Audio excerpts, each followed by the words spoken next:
In 1927, a Philadelphia native, Arthur M. Young, graduated from Princeton with a degree in mathematics. He had a strong desire to invent something radically new. By December of 1928, he had settled on a project. For the next 15 years, Young would devote his energies to inventing and flying a helicopter.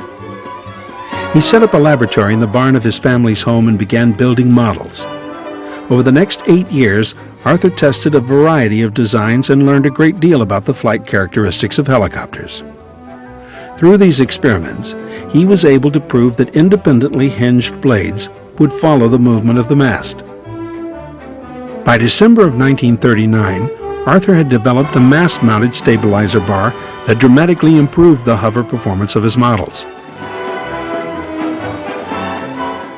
In the next experiment, he replaced the bar with a flywheel. The helicopter model could now be remotely controlled to fly in any direction. This breakthrough led to a much more complete model that displayed the stability and flight characteristics desirable in a full-scale helicopter.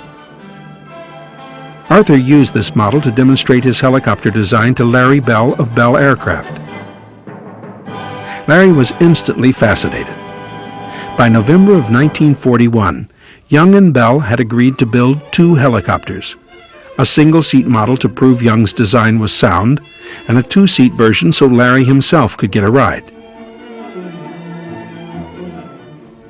Within 6 months, work had started on the full-scale helicopter in what had been a vacant garage in Gardenville, New York. The Gardenville project, as it was known in those days, would last for 3 years. At the end of the first year, flight testing had already begun on a very basic helicopter called the Model 30.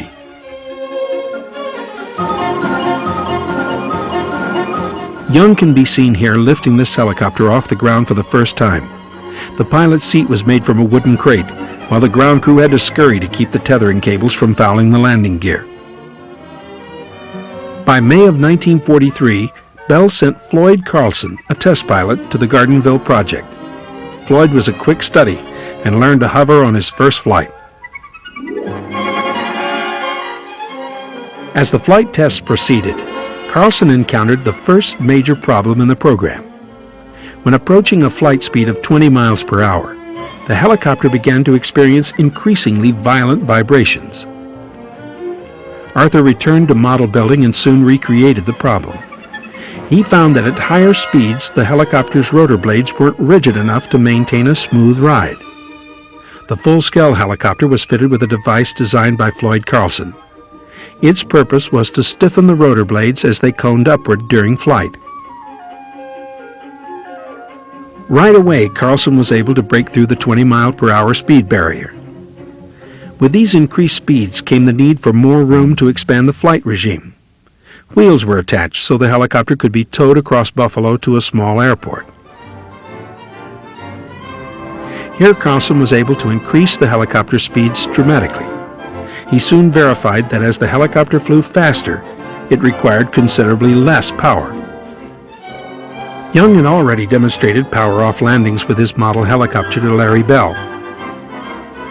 Now they had to find out if the full-scale aircraft could also land this way. The first landing was made at considerable speed with a mild flare. On the second attempt, Carlson tried a bigger flare to reduce the forward speed.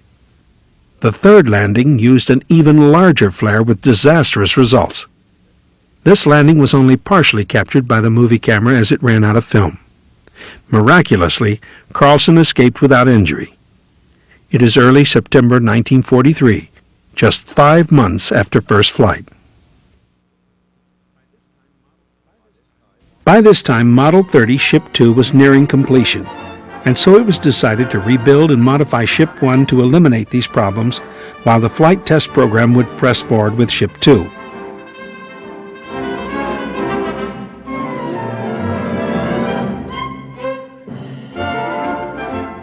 By late fall of 1943, Ship 2 had proven itself ready for demonstration flights.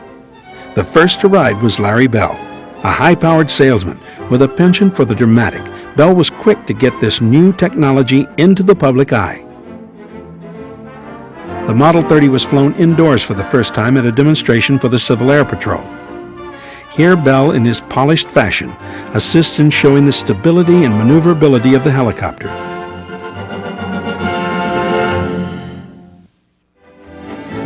Soon, Ship 1, complete with modifications, returned to the air once again and joined the demonstration circuit. At this point in the helicopter's development, Larry Bell and Arthur Young disagreed on the course that should be followed. Young wanted to continue with more radical development work. Bell saw the need for additional testing to learn more about the flight characteristics of this new aircraft. Bell won the argument and outfitted Ship 1 with cameras for further testing. But unbeknownst to Bell, Arthur Young went ahead with work on a third aircraft. He argued that a test bed would be needed to gather more data for the main engineering department. After all, they had the responsibility of designing the production helicopter. Due to its clandestine development, very little film was taken of Ship 3. Eventually, Larry Bell learned of the project and after a test flight, sanctioned it. In fact, Ship 3 was so successful that it became the basis for the Model 47, of which 10,000 were produced by Bell. The Model 47 was the first helicopter to be commercially certified, and it became a workhorse for the military as well. Even today, there are Model 47 helicopters in service in many parts of the world. And so, the Bell helicopter was born.